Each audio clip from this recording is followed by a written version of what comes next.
আমি কিন্তু গ্রামের মেয়ে। চলো তোমাদের আজকে গ্রামের অপরূপ দৃশ্যটা তোমার বাড়াই।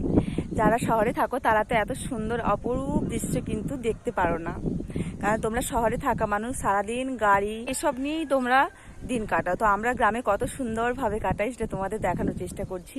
কত সুন্দর মাঠে এসেছি ঘুরতে বিকেলবেলা, দেখো খুব সুন্দর লাগছে। চলো তোমাদের ভালো করে দেখাই ভিডিওটা।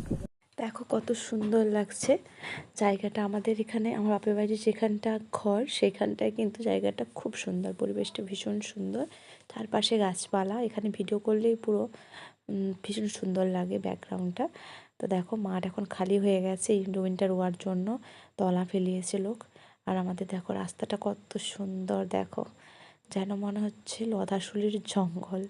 তো দেখো তলা ফেলানো হয়েছে, এই ছোটো ছোটো ধান গাছ বেরিয়েছে, একদম ছোট ছোট নরম নরম। আর দেখো একবার সে হাল হয়েছে, এটাতে বোধহয় ইয়ে লাগাবে, ফুল লাগাবে, তার জন্য হাল করে রেখেছে। তো দেখো কত সুন্দর জায়গাটা, ভীষণ সুন্দর লাগছে। তোমাদেরও কি সুন্দর লাগছে? কমেন্ট করে বলো। কি বন্ধুরা, কেমন লাগলো আমাদের এই গ্রামের অপরূপ দৃশ্যটা?